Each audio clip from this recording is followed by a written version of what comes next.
Good evening and welcome. I'm Shelley Reese Randall, your moderator for tonight's League of Women Voters Candidates Forum, featuring the candidates for 3 open positions on the Port Townsend School Board. With me tonight are the 5 candidates who agreed to join us tonight. I'm super excited to introduce to you for the position of Director 2, Simon Little, for the position of Director 3, Matt Clontz and Nancy Papasadora. And for the position of Director at Large, position 5, we have Tim Hawley and Nathaniel O'Hara. Also on the ballot will be John Nowak running unopposed for District 1. But as we at the League of Women Voters focus on the contested races, he is not represented here tonight. Also, the sitting director at large, Jennifer James Wilson, is not on the ballot, but altogether, those 5 make up our Port Townsend School Board. So there are 5 positions and there are terms of 4 years each. And it's very exciting to have 4 candidates on the ballot this year. That is because there was an absence and an appointment made. And so therefore we have an extra election this year. Voting is the cornerstone of our democracy, and we really appreciate all of you listening tonight, either live on Zoom or via our media partner, KPTZ 91.9 FM, Port Townsend's community radio station. Just a reminder, for those of you on the radio, if you'd like to see the faces of the candidates, you can find the Zoom link and join us live right now by going to the website for the League of Women Voters Jefferson County. That is LWV WA for /Jefferson. And if those of you on the Zoom experience any technical difficulties, you can jump over to KPTZ and listen on the radio or via the website kptz.org. This forum is being conducted as a webinar, so only the candidates will be seen or heard and not the live audience. This allows everyone to focus on the substance of the forum. This is important. If you're interested in closed captioning, which I know makes the speech a lot easier to follow, there is a button or box at the lower part of your Zoom screen with the letters CC on it, and you can click that to see the captions that Zoom generates live. No promises as to their accuracy, but it is a great service, so give that a try if you're having trouble hearing. Tonight, we will be going over questions that have been submitted by the community. So over the past month, we received many thoughtful questions.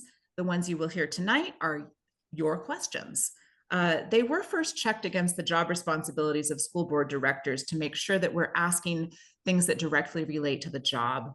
And in many cases, people submitted multiple variations of the questions, so we've done our best to combine them. We will try to get through as many questions as possible in the time we have this evening. We are planning to wrap up right at 7 o'clock. However, we may go a tad over for the Zoom listeners, although KPTZ may return to their regular programming at the top of the hour. So again, we're so grateful that all 5 candidates were able to be here tonight, and we will begin our forum by having each candidate give a 2-minute opening statement. After that, each candidate will have also 2 minutes to answer each question. And at the end, each candidate will give a 2-minute closing statement. Minutes ago, with the candidates present, I drew names out of a hat to determine the order of their statements and subsequent answers. And so we will have, in a moment, candidate Little go first with his opening statement. But first, I need to read a statement from Dr. Annie Bartos, whose name you will see on your ballot. She filed for the District 2 position against Simon Little, but has since decided not to campaign. And she provided this statement for the League of Women Voters. I read it in its entirety. Dear voters of Port Townsend, I offered to serve the Port Townsend School Board when they were seeking to fill the interim position for Director number 2 in May 2023. They filled that position with a different candidate in June 2023. While I had been eager to serve, bring a systems thinking approach to the school district, and build community and connections among our students, families, and staff, I support the board's decision and have therefore withdrawn my candidacy. While my name will appear on the ballot, I have informed the Washington Public Disclosure Commission that I will not serve if I were to win the election. I wish the school board a successful term ahead with positive outcomes for all students and staff. I remain eager to be of service in this community. Sincerely, Dr. Annie Bartos.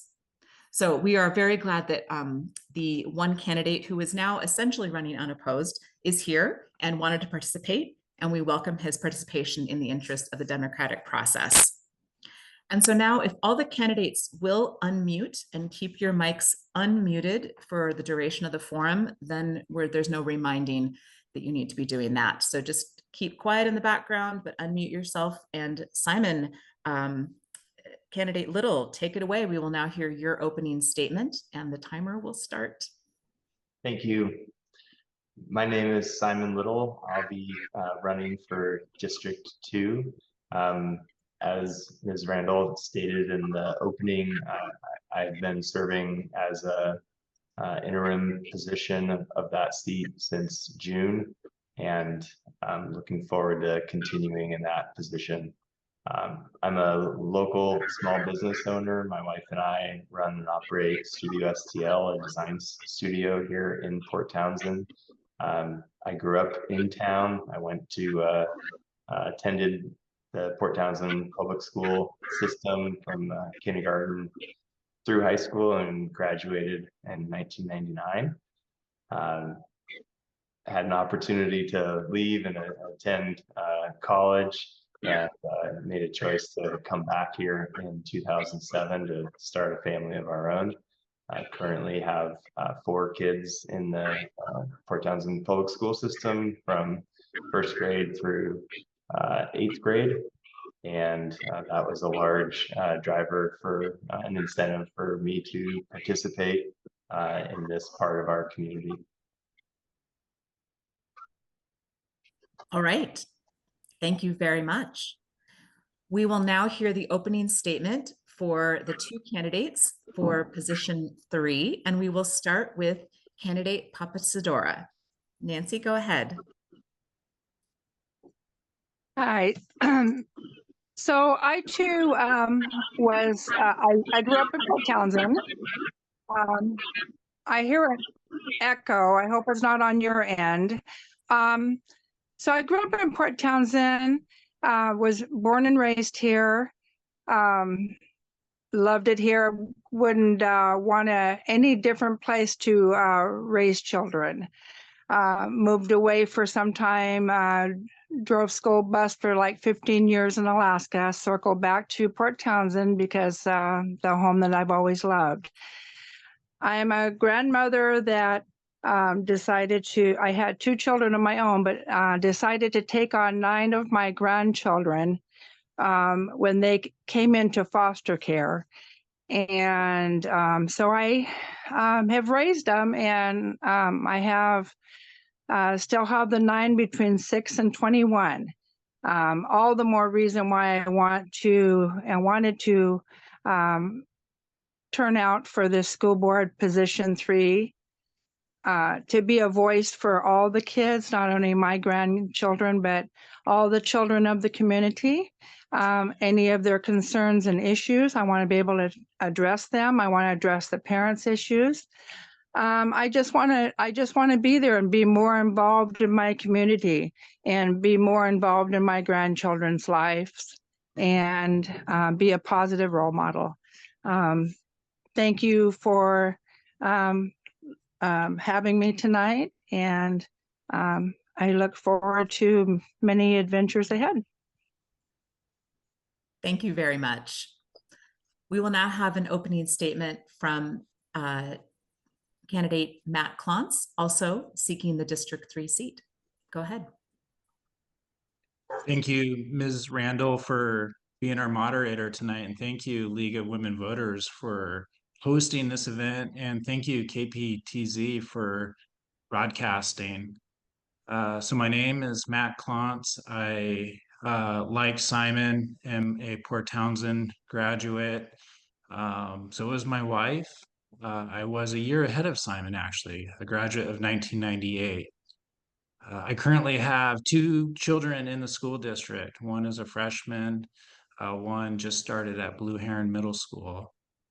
I also have the great pleasure of hosting an exchange student through the local Rotary program this year, and she will be a senior And I think what I would like the community to know about me is, my intention is to kind of lead with an open heart and an open mind, and to seek solutions for the unknowns that lay ahead. I guess maybe one fun fact about me is I consider myself a lifelong learner. I have 3 college degrees in a range of different topics, but that learning, that ability or that desire to be a lifelong learner, started at the Port Townsend schools through educators that worked with me to overcome certain barriers that I had, and certainly to challenge me and to encourage me to seek knowledge and success, to think critically. Um, so I present myself to the community with that as my background, and I'm happy to be here tonight. Thank you so much. All right, so those are the 2 candidates for position 3. We will now hear from the 2 candidates for position 5, which is at large. I should have mentioned that the other 2 candidates, the other 2 positions are geographically based. So they're from either District 2 or District 3. And then this position number 5 is at large. So the candidate can come from anywhere, residing anywhere in the county. And so we have 2 candidates for that. And we will start with an opening statement from candidate Tim Hawley. And make sure you unmute yourself. We're having to go back and forth with the muting because of an echo. So. Okay, there. How's that? Perfect. Okay. Yeah, I'm just I want to be like a canned speech here, but I'm kind of reading my statement because I want to just get all this across here. I started my experience with the school district here in town as a volunteer, a teaching assistant from 2014 to 2018. And so I had an opportunity to experience the student teacher classroom environment, as a firsthand, present there. And the school district was kind enough to let me do an internship for my Central Washington bachelor's degree in social work. So I did some hours of volunteer hours and then also some internship hours working towards that degree. And so I had a faculty sponsor that was sort of facilitating my college work with the school environment there. So I think it was a real good training for me, learning what the teacher, her duties or his duties, and understanding how the whole system works from the inside there. And so I worked with teachers and did individual student work, helping the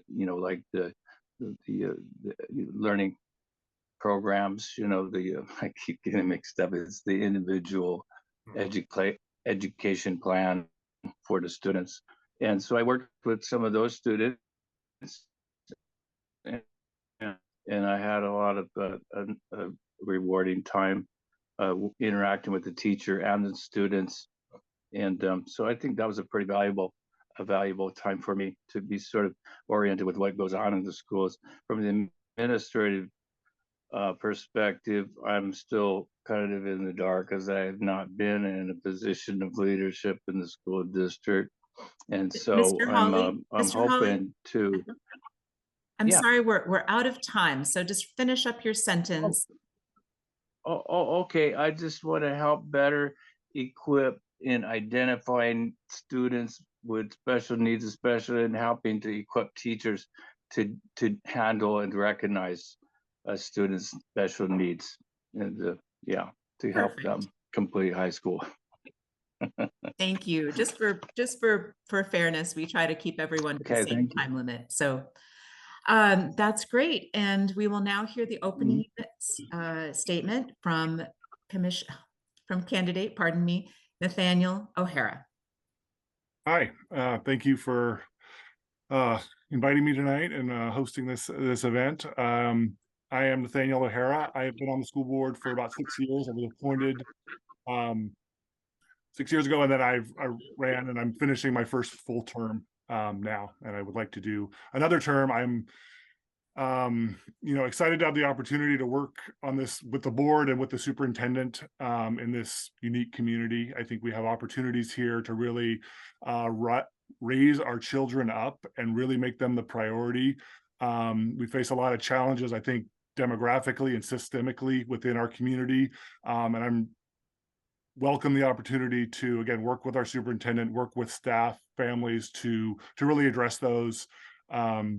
So that we don't allow kids to slip through the cracks. I've been in Port Townsend about 16 years. I have 3 kids in the school system. And I really appreciate, and I am an advocate for the public school system in general. I think it's one of the most important institutions that our country offers. And it's so valuable to our foundation as a country. And so I'm really honored to have been able to work in this capacity, within our community. And I'm excited again for the opportunity for just the next 4 years to address challenges and really help our students and our families within our community rise up to a new level. And so thank you again for the opportunity. And I look forward to the rest of this event. Wonderful. Oh, well, you've set us off on the right foot with those great opening statements. It's great to learn a bit more about all of you. So now we'll turn to the questions, and we will now alternate who starts answering the questions, reversing what we did for opening statements. Sound good?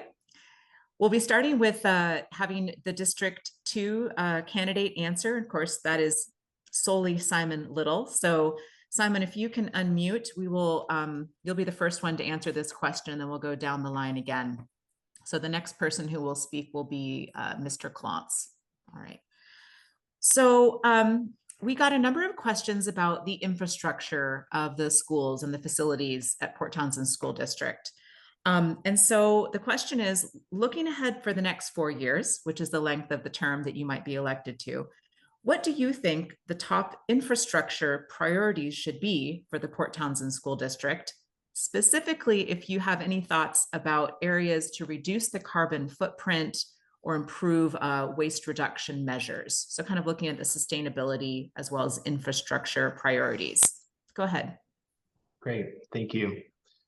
Yes, actually, I've had an opportunity to sit in on the facilities committee and to hear a little bit about what's currently underway and currently in the focus of the administration. And I think there is good alignment here with the community and with what the school board and the administration is currently doing. Those are goals and discussions that are happening right now as far as trying to understand what we need to look at in the future, understanding the facilities better, the facilities that we currently operate out of, and looking for opportunities for creating additional efficiencies, as well as being open-minded to consider options that might be a little bit of a bigger move. At the same time, we currently have the Lincoln Building Study Group is starting in October here as a way of better understanding. It's a bit of a facts and findings mission to better understand what options might be available with that facility, as it being kind of like the original school building on the high school campus. As far as sustainability, I think just it's a responsibility that we have in everything that we're kind of executing, but certainly there's a heightened focus when it comes to the built environment and infrastructure. And I would say, a show of good faith here is the district having just begun the solar array that's being implemented on top of the Blue Heron school building, I think is a great step in the right direction. And I'm hopeful that there are additional options and opportunities for us to continue to find opportunities to do projects like that.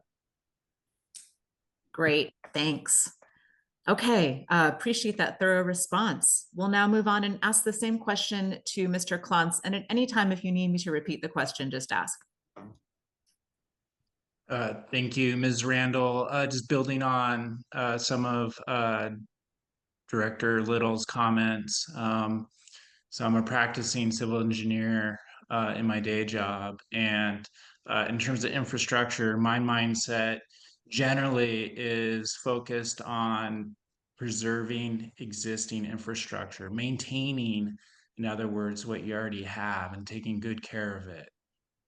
In doing that, you really set the stage to maximize the service life of the facility, which is incredibly important in today's reality of how expensive it is to construct.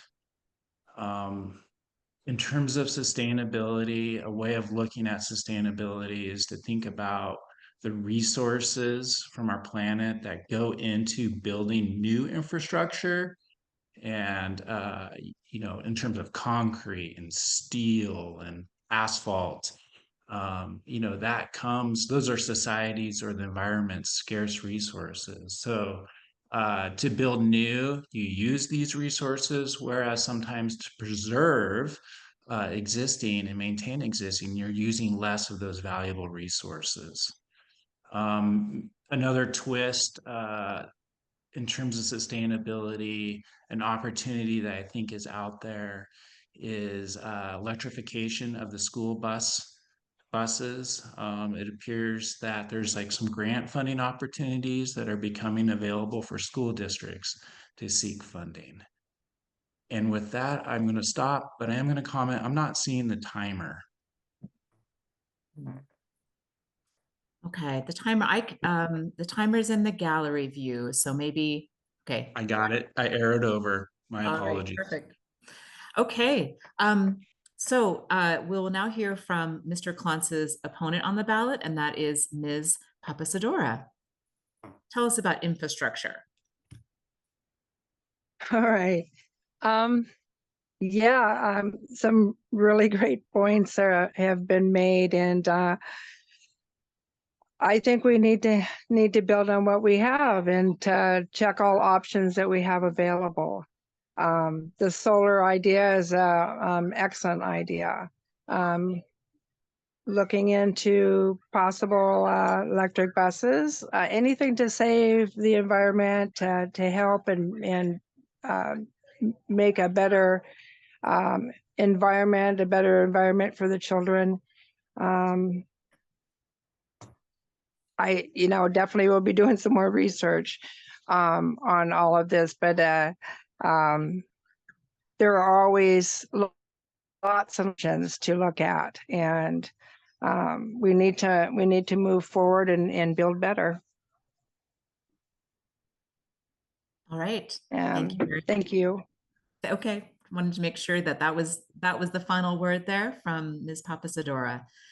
Okay, we'll now ask the candidates for position 5, the at-large candidates, and we will start with Mr. O'Hara, followed by Mr. Hawley. So I think the most important thing with infrastructure, ultimately, if you're looking at the high school campus specifically, because I think that's the next big decision that the district has to make with the community's involvement, is to look at creating spaces that match the educational programs that we're really trying to enhance and promote, ultimately, to make the experience of the student that much better, and really, again, try to effectively create space to offer programs for our students. I think that the study group for the Lincoln building is important, and a pretty thoughtful process that the district is undergoing right now to get community involvement and community ideas on what the options are looking at it from an ecological, I think, point of view, as well as a fiscal point of view, to try to maximize ultimately the community's resources, because at the end of the day, the public is going to be asked to vote, whether through levies or bonds, to make improvements to that building or that site. I think that there are grant funding available for seismic upgrades. That's the biggest risk, I think, from what I understand about the high school, is the seismic risks that we currently have. So I think that there is opportunities for funding to match or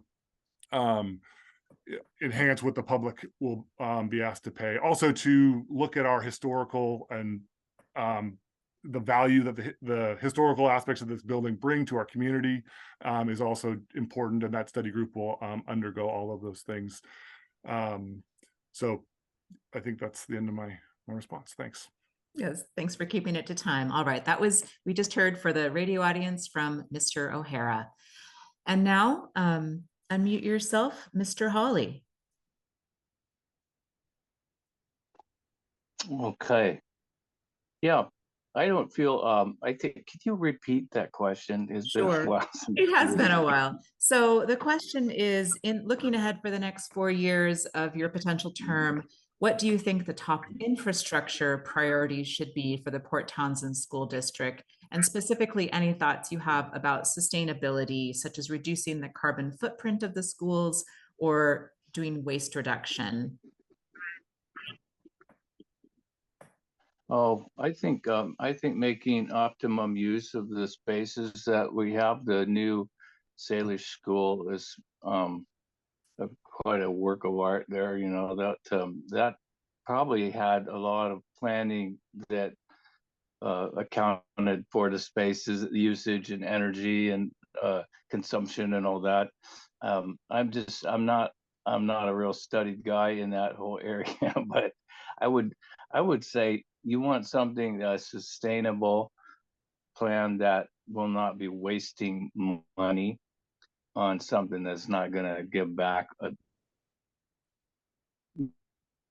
good amount of improvement. You know, the whole energy usage, the heating and all that, and I think they just need to don't jump into something before they look at the longer term effect of those changes. The older building, Mr. O'Hara mentioned, the high school building and some of those buildings. There's projects that would be probably probably one of my favorite ideas would be to try to make those buildings safer.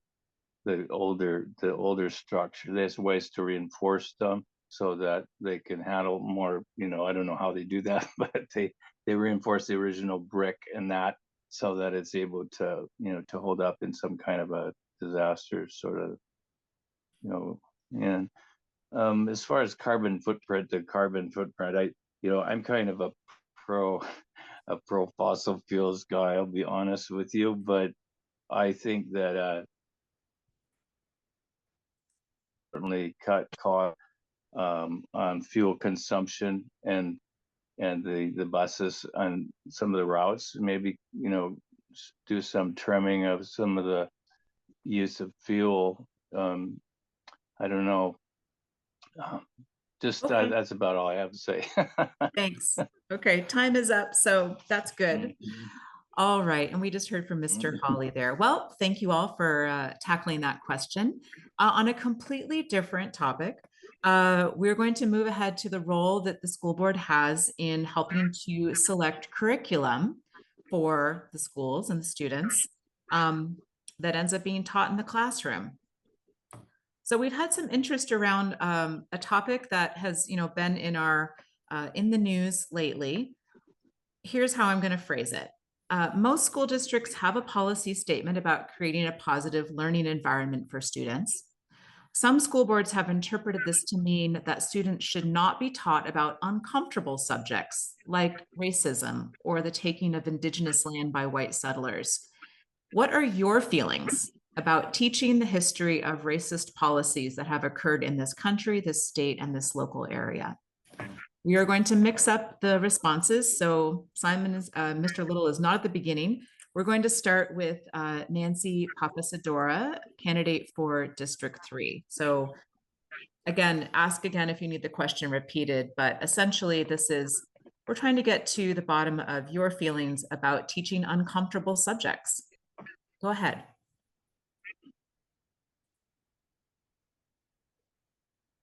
Well, I think there's a lot of things that do need to be taught. I think that we need to keep our history honest. I think that we need to keep it the children learning what our history is, all the history. It all needs to be taught so that they can understand where everybody has come from, their experiences, what they've had to go through. I think it's very important for all kids to learn. Now, as far as some of the sensitive topics, there's probably some that maybe shouldn't take place in the school. I have not had a chance to check all the curriculum to look through it, so I can't answer what is exactly being taught or what is expected to be taught in the near future. I would want to take a look at all that to see exactly how it's worded, exactly how it's presented to the kids. What grade level are we starting at? That's very important. We don't want, there's some topics that we don't want younger children, perhaps in the primary, maybe even elementary, to be exposed to at this present time. So again, I would want to look at the curriculum. I'd want to look and see what the wording, what has changed. Is there something that has changed from how we've been teaching from the past? And talk it over with my council, with the superintendent, kind of to discuss that and say, hey, maybe this shouldn't be until this grade. Maybe this shouldn't be till this grade. And work it out together. There's always a solution. There's always a way to work things out. But yes, we need to make sure that all the children are at the right age and at the right understanding of what we're trying to teach them. Thank you. Thank you. Time is up. So we'll move on and ask the same question of your opponent on the ballot. That is Mr. Klontz. So, some of these topics that we hear about in the media as creating, I'm going to use the word controversy, but I also think the word tension was used. And tension really is a good word to describe how, the realities of our history may be unsettling for our students. But I think it's important in any curriculum to preface the curriculum with this support that is based on critical thinking, support that allows the student to ask questions and to voice opinions that may be the minority opinion. And it's important that maybe that minority opinion is still respected, right? The foundation of our country is, majority rules, but the minority, they're respected and valued. So I think it's important for educators to set the stage to let their students know that they can think independently and have ideas that may run counter to the majority, but those ideas are to be valued and to be respected. I think a lot of this ties back to something that we've all heard, and that's the golden rule. How do you treat people? Well, you want to treat people the way you want to be treated. So for a lot of us, that means being caring and kind and respectful, forgiving, understanding, everything we learned at, in the earliest years of our education. Thank you. Thank you. Okay, we will now hear from the candidates for position 5, and starting with Mr. Hawley. Go ahead and unmute yourself.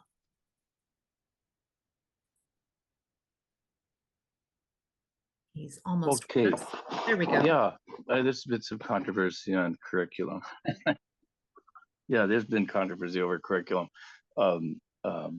I like to see that both sides are for whatever particular, if it has to do with history, that there should be equal time to share. If there's two sides to the origins of our country, for instance, then I think that you should be able to share both of the opinions of how our country's got put together. We had some oppressive things or whatever. Yeah, but let's see what we did about that, or how we've since early days of the founding of our country. I had something I wanted to share, but I didn't have it with me. It had some of the original mandates for the public schools, and it had to do with what should be encouraged in the students. And it talked about patriotism and civic duty and honesty and integrity and all this stuff. And I think it was from 1908. This Washington revised Code of Washington. So it's kind of covers what should be covered in the curriculum. But I think that parents would like to have a little more say in maybe opting out of something that they're not comfortable with, have their children not be in those classes or something. I just that my thinking. I try to give everybody equal platform, in different schools of thought of what children should be learning. Was it arithmetic? those are things that our country, sadly, our public school system is, I think we're like number 17 out of 34 of the most efficient. What was it?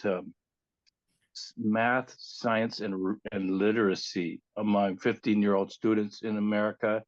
That we're like 17 out of 34 on the most the highest performing. Mr. Hawley, I'm afraid some of those basic. I'm afraid your time is up. So with that thought, I'm also thinking you were cutting in and out a bit, but I think we heard most of what you said. I'm thinking that some of our candidates are not able to see the timer, which is unfortunate, but we do have a timer on the gallery view if you're able to see that on your screen. All right. I'm a kind of novice how that on Zoom. I'm not real good at figuring out how to. Well, we do our best. All right. Well, thank you for your answer. And we have 2 more candidates to answer this question about curriculum and uncomfortable subjects. And we will now move to Mr. Hawley's opponent on the ballot, Mr. O'Hara. So I know this question is about curriculum, but I immediately thought of creating the opportunity to create an inclusive, pretty explicitly inclusive school system. We live in a very small community, so I think we have the opportunity to truly know our students, and I think that we can honestly do better at that. I think what we've heard from student surveys is that a lot of students don't feel like they are seen or heard or reflected in curriculum. Their experiences are not necessarily identifiable with what is being taught sometimes. And so I think that disengages students. I think research has come out that Jefferson County teens or young adults are pretty overall disengaged relative to our neighboring counties. And so to me, that's our opportunity. The curriculum process is very defined, but I think we need to go kind of beyond that to create and try to reach kids, especially minority students, and bring things that they can be proud of, that they can identify with into their day-to-day experience within the schools. So that to me is what I would like to move forward for, especially in the next 4 years. I think we have a great superintendent right now who's really keying in on that, and trying to create changes in staff culture and student experience, that I think will allow all students to really thrive and rise up to a new level of success. So thanks. Thank you, Mr. O'Hara. And we'll now finally hear from the candidate for District 2 position, Mr. Little. Thank you. Yeah, I would echo many of the comments that were stated by both Mr. Klontz and Mr. O'Hara. I do think part of our roles and responsibilities as a school board member are to be reflecting what's happening in our community, reflecting the needs of our community, of our neighbors, of our kids' friends, of that circle that we overlap with. And I think that with our community's diversity within opinions and within positions, I think it's very important that that same diversity is reflected within our curriculum. I also, was looking at the some of the policies that are currently in place right now within the school board and the school district, and there is a focus on equity and a focus on doing the hard work, having the hard conversations, and that policy particularly discusses the need for discomfort, that there will be discomfort, that there needs to have that place of conversation that comes out of that type of engagement. And I think that's a good trajectory that we're on. And I would align with that, in that we need to maintain those conversations and continue having those difficult conversations as a community, and then reflecting those forward with our curriculum. Wonderful. Thank you. Well, interesting to hear all of your thoughts on this question. It looks like we have time for one more question before we turn to closing statements. So I am looking down through the list of questions and thinking I'll choose one that's broad and allows you to tell us a bit more about yourself and your approach to being on the school board. So we are rotating again so that we will be now beginning with Mr. Hawley. So Mr. Hawley for position 5 will be kicking us off in answering this question, which is a combination of several. So, as an elected official, how will you demonstrate your commitment to serve all of your constituents? So you are one of 5 on a board. How will you demonstrate your commitment to serve the entire community, deal with dissenting views, and communicate with your constituents? So, Mr. Hawley, please start us off. And unmute.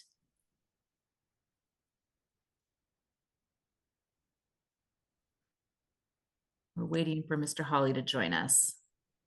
Yeah, I'd like to be open to considering, yeah, I'd like to be open to considering other perspectives and other opinions of what are some of the priorities of it. The job is, I got this book here, the school, what is it here?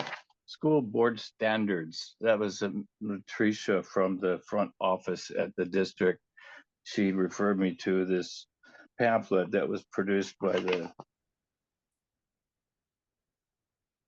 Washington State School Directors Association. So it gives priorities of what the board members should be focused on. And so I probably want to follow something like that as far as making decisions and being open to ideas, and you're not going to always please everybody. I know that you can't always make everybody happy.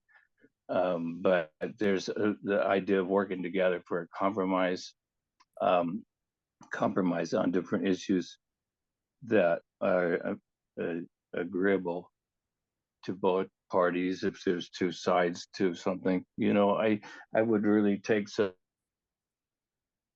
tip board members that already have been there for a while. I would figure I'm a learner, I'm an apprentice. If I get into office there, I would be wanting to learn all I can. But see, something like this, these standards for the school board standards, these were arrived upon by a lot of people that had interviewed people from different districts and schools, and they came on these 5 core principles, which I don't read all of them, but it has to do with the duties of the school board member or the school director. And so I would probably want to adhere to somewhat, instead of reinventing the wheel, I would probably follow a set of standards like this.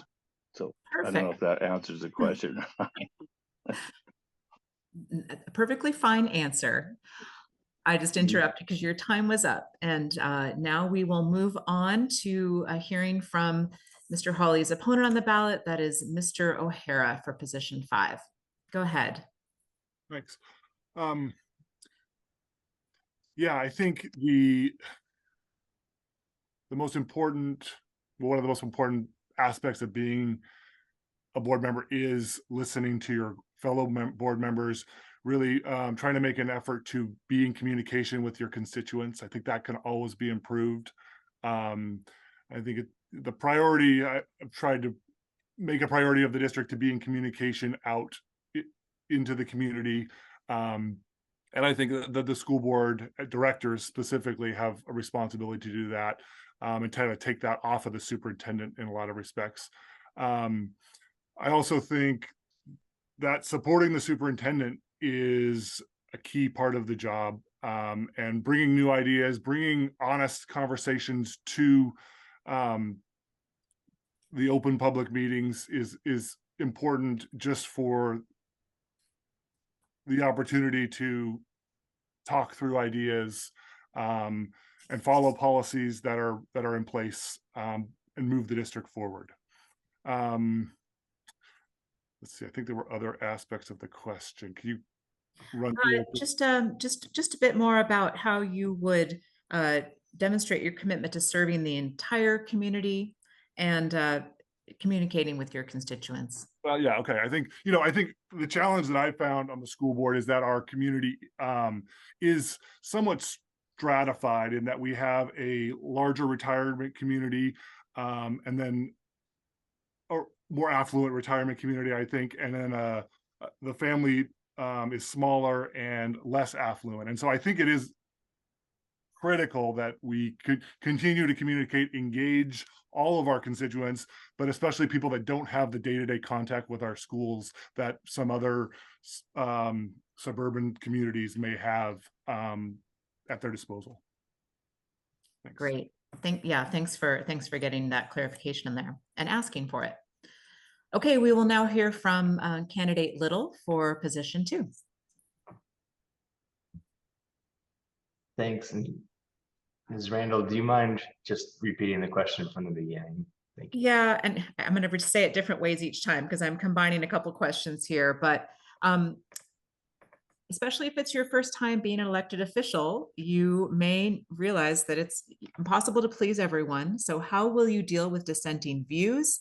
How will you demonstrate your commitment to serve the entire community? And how will you communicate with your constituents? Great, thank you. This would be my first role as an elected official. I don't have past experience in this role. As a delegated school board director, I've jumped into that a little bit at this point, and I would say one of the questions that I had for the current school board members was like tips and strategies for being able to effectively listen to community members and being able, like understanding what the best practice might be to bring that information to some kind of a response. And I think the direction that I was given, which I think holds value, is focusing less on trying to provide an answer, focusing less on trying to be responsive in that moment, but instead making a commitment to bring it in front of the other directors, and then letting the group have dialogue about that, have discussion about that, and really relying on the strength of the entire board. And I think that does go back to some of the just overall principles of the school board, and that the decisions that come out of that come out of the school board are school board decisions. They aren't director decisions. So it really is a great framework for being able to bring outside community opinions and community positions and bring them into that framework and be able to work to come to a decision, some kind of consensus, hopefully as a board. Great. Yeah, thank you for that perspective, since you have been appointed to the board and been serving for a few months now. Okay, we have answers coming from our final position, position 3. So we'll hear from Ms. Papasadora, followed by Mr. Klontz. Yes, so for commitment to serve and for community views, well, again, this is all new to me. I have not served on a board, I've not served on a position, so I have a lot to learn. All the more reason to try out for the position.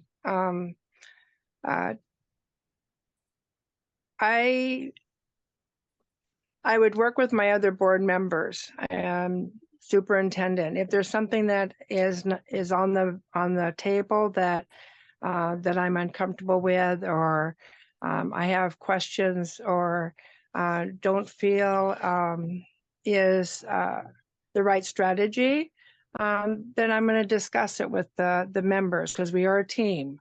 I'm not going in there by myself to make these decisions. It's a group effort. I think everybody has something to bring to the table. I don't think we're ever going to agree on everything that is brought to the table. But we do need to look at it. We need to look very seriously at what is being brought and making sure that it's the right thing for our community, for our children, for our schools. I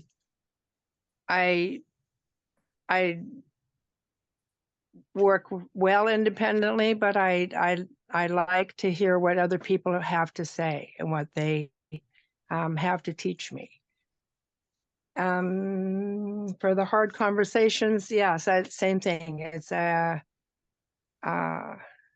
going to be something that somebody on the board is not going to like, and we have to work through that as a group. I want to hear from parents and the students. I want to hear what they have to say, what is going on in the schools, what is going on that they have concerns about. I spoke to many teens already over the summertime to see what some of their concerns are. And so, yes, I would really like to make the schools better, safer, and the best learning that is possible for our children. And so to do that, I have to work as a group. Okay, thank you. Thank you. Yeah, wonderful. Mr. Hawley was off, but now he's back. Well, that's fine, because he's actually the last one to give a closing statement. But before we end this question, we still need to hear from Mr. Klontz. So tell us a bit about your thoughts of being on the board. Well, I promise to be brief. One advantage I have is for the last 10 years, I've worked for public agencies. So I have experience engaging with communities, and there's one principle that I have found that is just primary to effective communication, and it's listening. And there's a certain style of listening. It's listening in a way that is non-judging. It's listening, being open to actually hearing what the concern may be or what the problem might be. And that means oftentimes having to set aside bias that you have.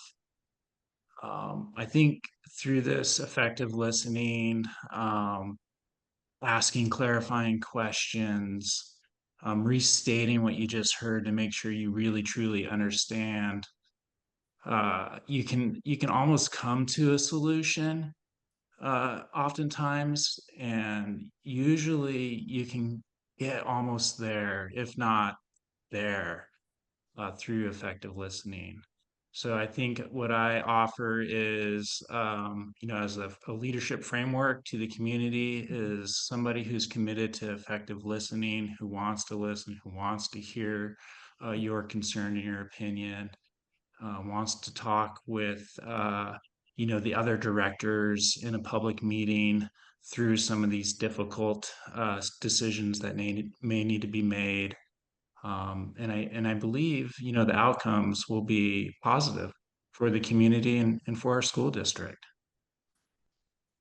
Thank you very much.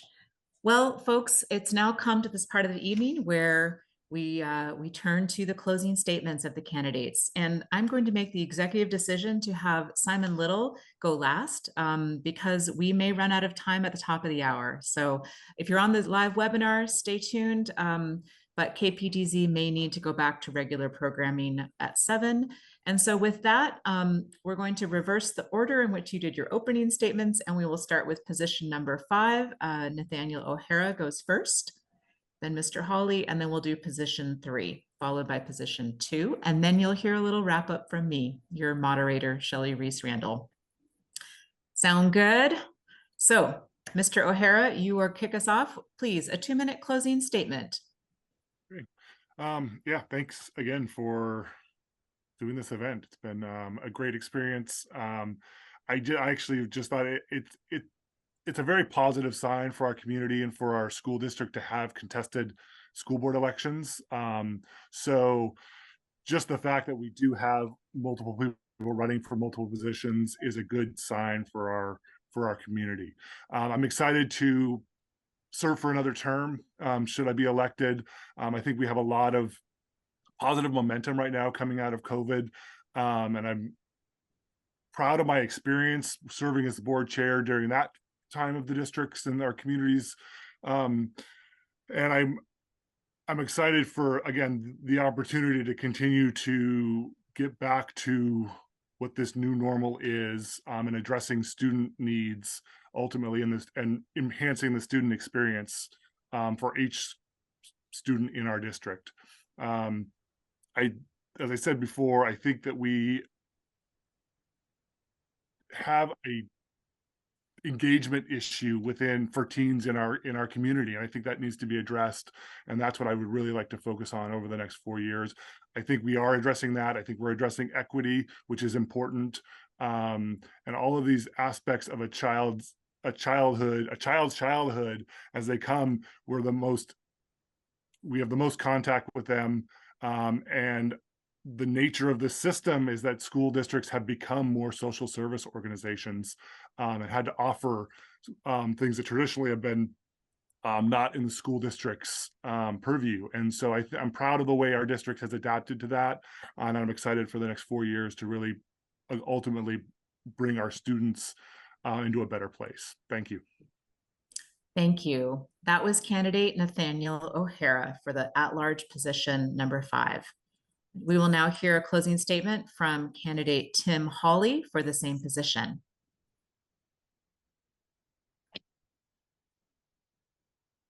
Okay, we're unmuted now.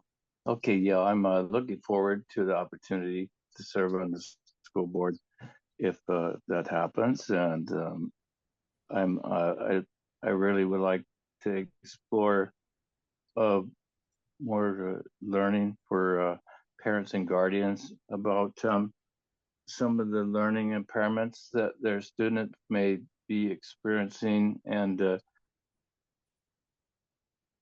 hard to have more education for the parents, guardians, and teachers on specific problems like autism, for instance, which is increasing challenge, and other disabilities that are sometimes hard to recognize. And so I think just working with the board members and the superintendent to make available all the learning that we can find that will help better equip parents, teachers, and guardians to help enable their students to learn optimum levels, and that the learning environment is one that's compatible. For me, you have 30 kids in a classroom, it's hard to get the optimum learning environment for all of the kids at the same time, but we could work on trying to do that. So that's about it. So, Thank you very much. All right, we will now hear closing statements for the candidates for position 3. We will start with Mr. Matt Fox. Again, thank you for hosting. I have 3 comments. One of them is I have a strong desire to serve our community. It's a commitment to servant leadership. I would like your vote and support. Second, there's some space in the transitional kindergarten program at Salish Coast. So if you know anyone who has a child that isn't quite old enough for kindergarten, but could use some structure in their day, I would recommend contacting Salish Coast. And lastly, the last couple of months, my family and I have had fun coming up with campaign slogans. And the most recent one I wanted to share with the community, and it is, he may not be Chris Pratt, but you should still vote for Matt. Thank you. Thank you. And I know we have one more statement from Nancy Papasadora, but I do want to let you know that this forum has been recorded. A link to it will be posted on the League of Women Voters Jefferson County website within a week. So if we run out of time and you're listening on KPTZ, please check it out within a week. It will be posted and live, and then spread the word among your friends so that everyone can be an informed voter. We will now finish up a couple more closing statements, including Matt Clonce's opponent on the ballot is Nancy Papasadora for District 3. We will now hear your closing statement.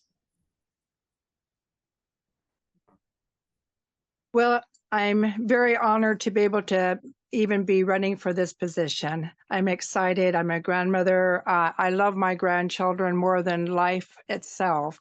I'm there to support them in everything that they do.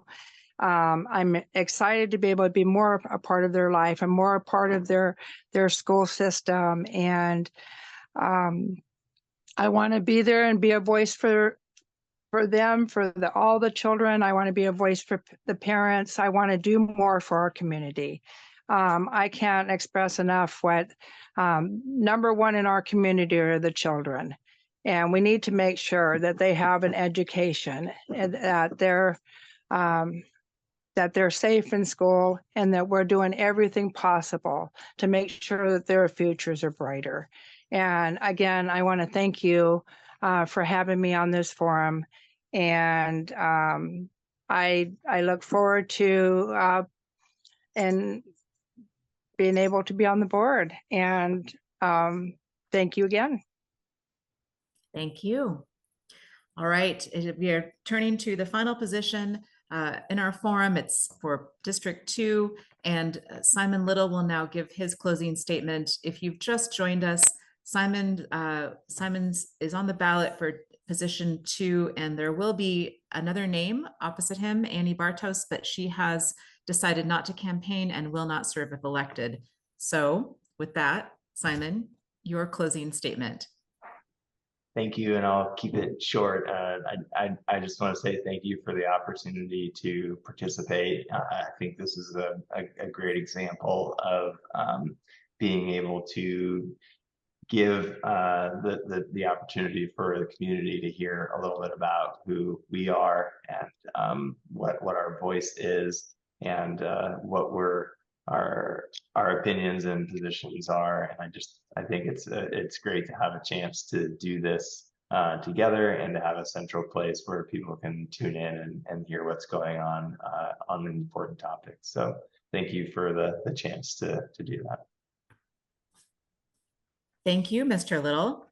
Well, folks, we've made it through this, and I have a note from our tech team that KPTZ continued to air all of that. So that makes me happy as well, because I really couldn't have asked for a more passionate group of people who have put themselves forward to be on our ballot for Port Townsend School Board.